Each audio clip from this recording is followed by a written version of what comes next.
उत्तराखंड में धामी के राज तिलक की तैयारी।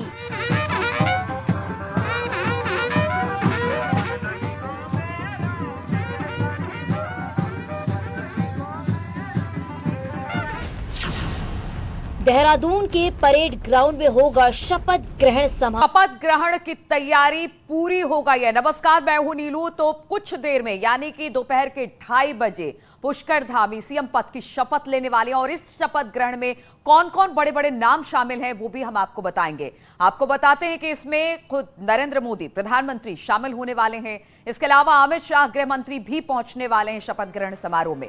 रक्षा मंत्री राजनाथ सिंह शामिल होंगे इस शपथ ग्रहण में, जबकि जेपी नड्डा जो राष्ट्रीय अध्यक्ष बीजेपी के हैं वो भी पहुंच रहे हैं। सीएम योगी आदित्यनाथ मुख्यमंत्री उत्तर प्रदेश, मनोहर लाल खट्टर मुख्यमंत्री हरियाणा, जयराम ठाकुर मुख्यमंत्री हिमाचल, प्रमोद सावंत मुख्यमंत्री गोवा, भूपेंद्र पटेल मुख्यमंत्री गुजरात, हेमंत बिस्वा शर्मा मुख्यमंत्री असम, बिहार के दोनों उप मुख्यमंत्री, बीजेपी उपाध्यक्ष वसुंधरा राजे, सौदान सिंह राष्ट्रीय महासचिव, कैलाश विजयवर्गीय, दुष्यंत गौतम, तरुण चुग, तेजस्वी सूर्या, बीजेपी युवा मोर्चा के अध्यक्ष, सभी लोग आज इस शपथ ग्रहण समारोह में शामिल होने वाले हैं, जो कि देहरादून में दोपहर 2:30 बजे से शुरू होने वाला है। तो एक भव्य तैयारी इसको लेकर की गई है और इस शपथ ग्रहण के साक्षी आज बहुत बड़े बड़े लोग हो रहे हैं।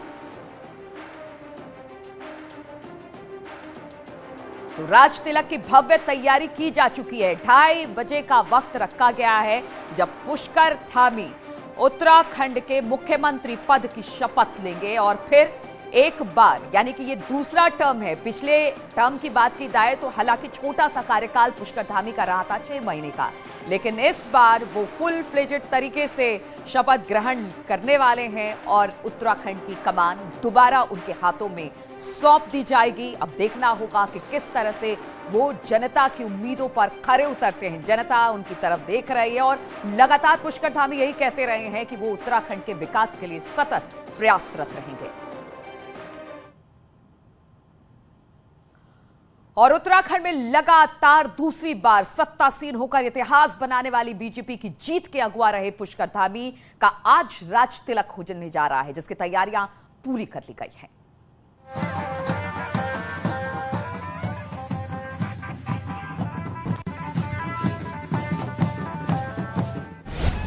उत्तराखंड में धामी के राज तिलक की तैयारी।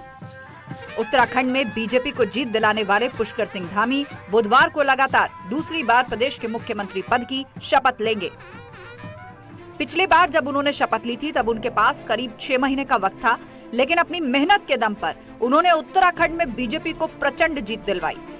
नई सरकार का शपथ ग्रहण कार्यक्रम परेड ग्राउंड में होगा, जिसमें पीएम मोदी समेत कई केंद्रीय नेता मौजूद होंगे। प्रधानमंत्री नरेंद्र मोदी, केंद्रीय गृह मंत्री अमित शाह, बीजेपी के राष्ट्रीय अध्यक्ष JP Nadda, CM Yogi Adityanath, BJP शासित राज्यों के मुख्यमंत्री धामी के शपथ ग्रहण समारोह में शामिल होंगे।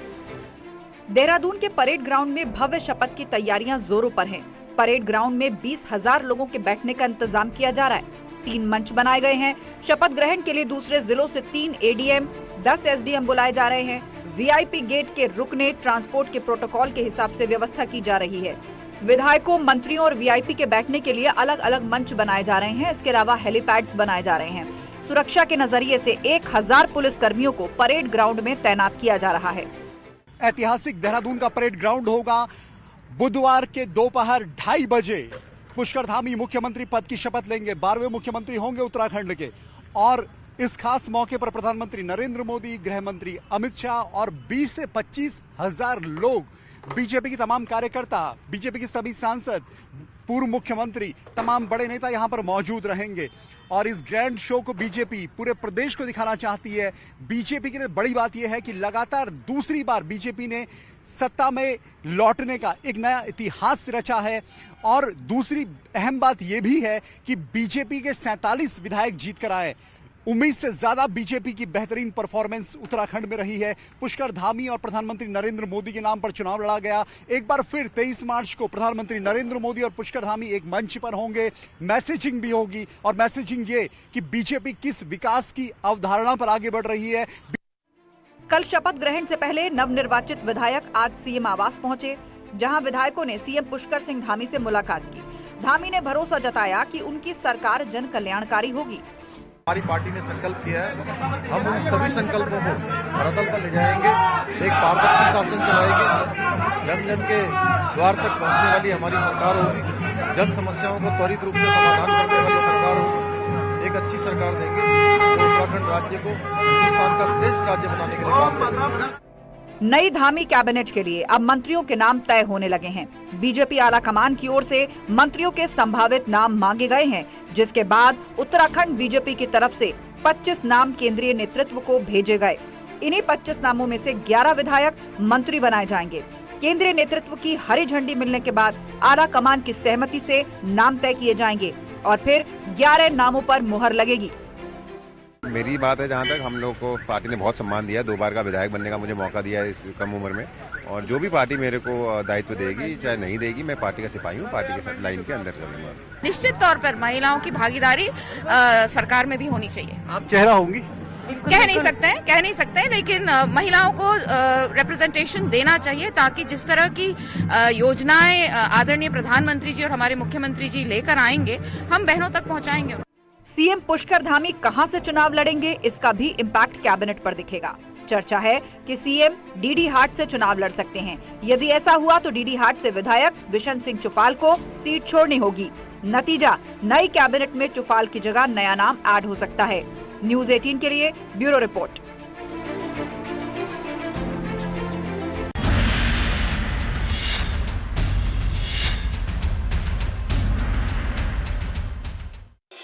यूपी में महाशपथ की महातैयारी।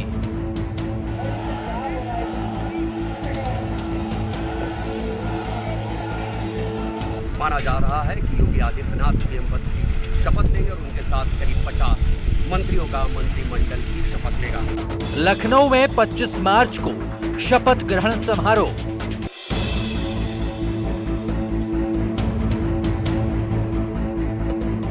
इकाना स्टेडियम में शपथ लेंगे योगी।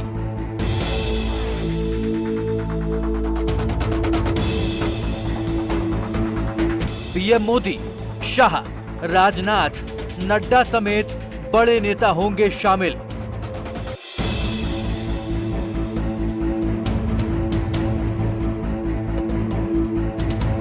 करीब 70,000 लोग करेंगे शिरकत।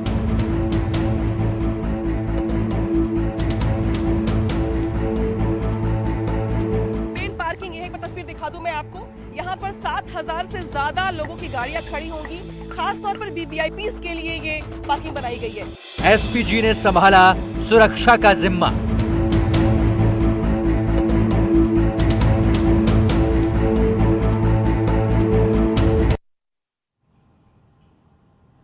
तो उत्तराखंड में जहां पर आज शपथ ग्रहण कार्यक्रम है, वहीं उत्तर प्रदेश में प्रचंड जीत के बाद दोबारा बीजेपी की बहुमत की सरकार बनने की तैयारी जोरों पर चल रही है। 25 मार्च को योगी आदित्यनाथ और उनके नवनिर्वाचित विधायकों के ब्रिगेड शपथ लेगी। 2022 के शपथ का ऐसा भव्य आयोजन किया जा रहा है जिसे हमेशा याद किया जाएगा। ये शपथ ग्रहण समारोह लखनऊ के अंतर्राष्ट्रीय इकाना क्रिकेट स्टेडियम में लिया जा रहा है। प्रधानमंत्री मोदी के अलावा तमाम बड़े नेता और सियासी दिग्गज इस शपथ ग्रहण में शामिल होने वाले हैं।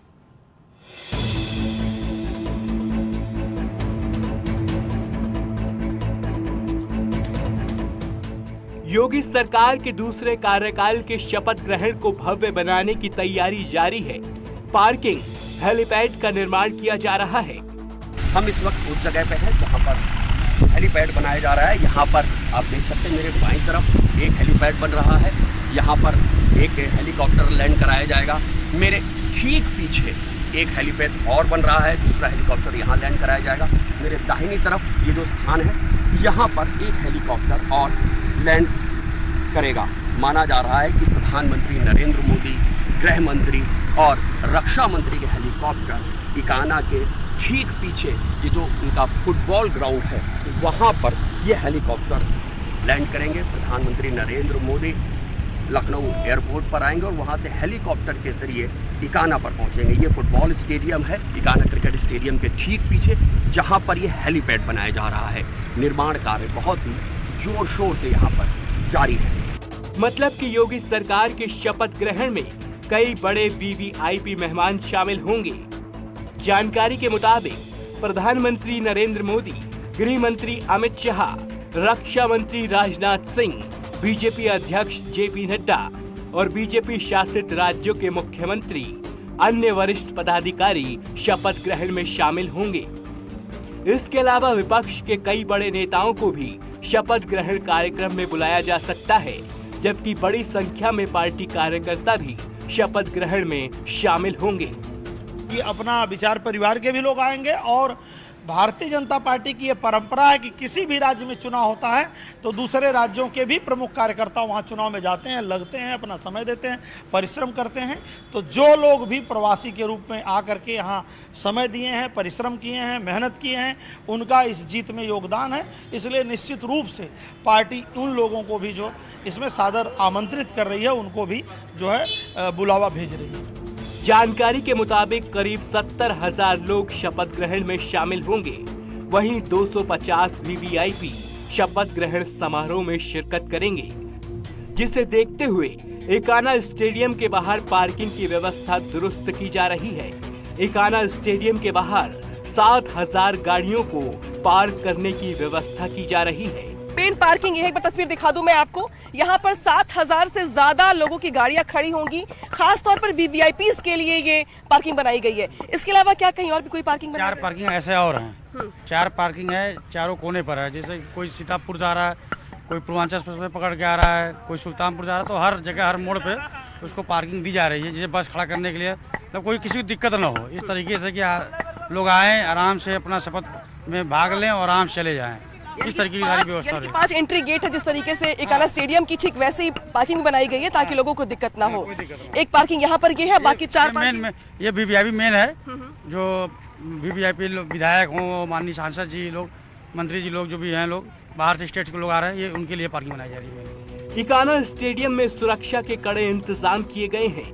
किसी भी बाहरी के आने जाने पर पहले से ही रोक लगा दी गई है और आज एसपीजी ने एकाना स्टेडियम की सुरक्षा का जिम्मा संभाल लिया है। इन 2 गेट पे ही सबकी निगाहें लगी हुई हैं और यहीं पर सुरक्षा घेरा ज्यादा बढ़ाया जा रहा है, क्योंकि माना ये जा रहा है कि वीवीआईपी एंट्री यहीं से होनी है।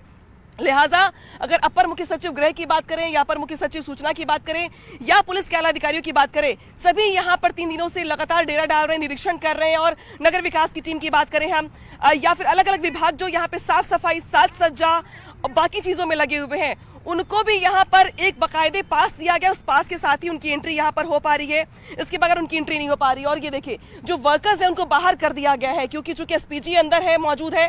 पीएम मोदी के आगमन, वीवीआईपीज के आगमन को लेकर जो व्यवस्थाएं यहाँ पर की जा रही है, उस पर आज अंतिम मुहर लगाई जानी है, क्योंकि आज की इस बैठक के बाद कल अमित शाह लखनऊ में मौजूद होंगे।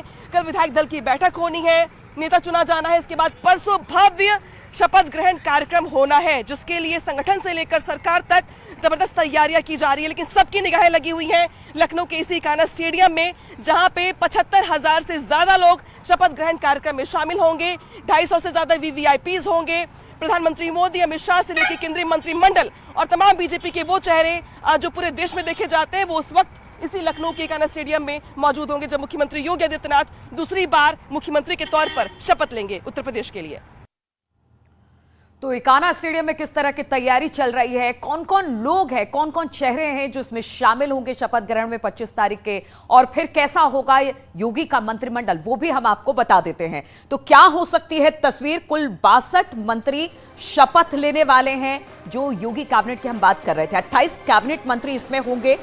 इसके अलावा 3 डिप्टी सीएम, पहले 2 थे, अब बताया जा रहा है कि 3 डिप्टी सीएम हो सकते हैं। 11 राज्य मंत्री, स्वतंत्र प्रभार के मंत्री इस कैबिनेट में शामिल होंगे। 23 राज्य मंत्री होंगे, जिन्हें राज्य मंत्री का दर्जा 23 को मिलेगा। कुल मिलाकर 62 मंत्री शपथ लेने वाले हैं। इसके अलावा हम बात करें कि किस तरह से कौन कौन चेहरे होंगे और क्या उम्र मंत्रिमंडल में जो यंग हैं, कहा जा रहा है कि उनको तरजीह दी जाएगी, तो जरा वो भी बता देते हैं कि योगी सरकार 2.0 का जो मंत्रिमंडल होगा वो किस तरह के होगा। माना जा रहा है कि मंत्रिमंडल के गठन में कुछ बिंदुओं पर जोर रहेगा, जिसमें शैक्षणिक योग्यता बहुत मायने रखती है, पढ़े लिखे लोगों को शामिल किया जाएगा। उम्र की बात हो रही है कि एक यंग कैबिनेट हो सकता है। तो उम्र भी काफी मायने रखता है इस कैबिनेट में। जाति क्षेत्र यानी जातियों के समीकरण को बिठाकर भी यह कैबिनेट तैयार किया जाएगा। इसमें उम्र और शैक्षणिक आप कह सकते हैं योग्यता बहुत मायने रखती है। माना जा रहा है कि मंत्रिमंडल के गठन में कुछ बिंदुओं पर जोर रह सकता है, जिसमें हम आपको बता दें कि इनमें महिला और दलित, क्योंकि महिलाओं की भागीदारी बहुत ज्यादा जरूरी है, इसलिए कहा ही जा रहा था कि महिलाओं को भी तरजीह मिलेगी। इसके अलावा ओबीसी ब्यूरोक्रेट्स भी इसमें शामिल होंगे, क्योंकि बहुत सारे ऐसे विधायक हैं जो कि ब्यूरोक्रेट्स भी रह सकते हैं, तो कहा जा सकता है कि उनको भी शामिल किया जाएगा। साफ छवि के नेता को भी तरजीह मिलेगी। इसके अलावा मुस्लिम को भी जगह योगी कैबिनेट में मिल सकती है। तो ये फैक्टर हैं जिसको संतुलित करके एक जो कैबिनेट होगा योगी का उसे बनाया जाएगा। चलिए रुकेंगे छोटे से ब्रेक के लिए, ब्रेक के बाद फौरन हाजिर होते हैं। और समाजवादी पार्टी के अध्यक्ष अखिलेश यादव ने लोकसभा सदस्यता से इस्तीफा दे दिया। अखिलेश आजमगढ़ से सांसद थे, अब वो करहल से विधायक रहेंगे। विधानसभा चुनाव में करहल विधानसभा सीट से चुनाव लड़ा था और जीत हासिल की थी। कयास लगाए जा रहे थे कि वो करहल विधानसभा सीट से इस्तीफा देकर लोकसभा की सदस्यता कायम रख सकते हैं, लेकिन जिस तरह से उन्होंने संसद पहुंचकर कल लोकसभा अध्यक्ष को अपना इस्तीफा सौंपा, उससे साफ हो गया कि अब वो प्रदेश की राजनीति में पूरी तरह से सक्रिय रहना चाहते हैं। तो अखिलेश ने कल अपने लोकसभा की सदस्यता से इस्तीफा दे दिया और सबसे बड़ी बात है कि अब वो उत्तर प्रदेश की राजनीति में सक्रिय होते दिखाई देंगे। हालांकि कयास ये लगाए जा रहे थे कि क्या वो विधायक रहना पसंद करेंगे या फिर सांसद, लेकिन अब अखिलेश ने चुन लिया है। उन्होंने लोकसभा के सांसद की सदस्यता छोड़ दी है और पूरी तरह से अब उत्तर प्रदेश में सक्रिय दिखाई देंगे। और अखिलेश यादव के साथ ही आजम खान ने भी लोकसभा की सदस्यता से इस्तीफा दे दिया। वो रामपुर सदर सीट से विधायक रहेंगे। 2019 में आजम खान रामपुर सीट से सांसद चुने गए, लेकिन अब उन्होंने इस्तीफा दे दिया। आजम खान 10 बार विधायक रह चुके हैं। तरीके से उत्तर प्रदेश के विधानसभा चुनाव में समाजवादी पार्टी को उत्तर प्रदेश की जनता ने समर्थन दिया है। आदरणीय अखिलेश यादव जी ने इसलिए आज लोकसभा की सदस्यता से इस्तीफा दे दिया है। विधानसभा में उत्तर प्रदेश की जनता की आवाज बनने के लिए, जनता के मुद्दों को सड़क से सदन तक उठाने के लिए आदरणीय अखिलेश यादव जी उत्तर प्रदेश की विधानसभा में बने रहेंगे। और 2019 में रामपुर सीट से सांसद चुने गए। 2022 में रामपुर विधानसभा से विधायक रहे। 10 बार विधायक रह चुके हैं आजम खां और 1996 में राज्यसभा सांसद भी चुने गए। तो आजम खां का अपना इतिहास रहा है, 10 बार विधायक रहे। हालांकि अब लोकसभा की सदस्यता उन्होंने छोड़ दी है। हालांकि कहा यह जा रहा है कि शायद ये समय अब लोकसभा के लिए उनके लिए मुफीद नहीं है, इसीलिए लोकसभा की सदस्यता यानी सांसद से अपनी सदस्यता खत्म करते हुए अब विधायक के तौर पर उत्तर प्रदेश की राजनीति में सक्रिय रहेंगे आजम खां। हालांकि बीजेपी का कहना है कि अखिलेश यादव के पास इस्तीफा देने के अलावा कोई विकल्प नहीं था। आजमगढ़ से लोकसभा सदस्य जीते थे 2019 में और करहल से अभी 2022 का विधानसभा चुनाव वो जीत करके उत्तर प्रदेश विधानसभा सदस्य चुने गए हैं। ऐसे में उनके लिए ऑप्शन एक ही था कि वो विधानसभा अपनी रिटेन करते या लोकसभा से इस्तीफा देते। और रुकेंगे यहाँ पर छोटे से ब्रेक के लिए, फौरन हाजिर होते हैं।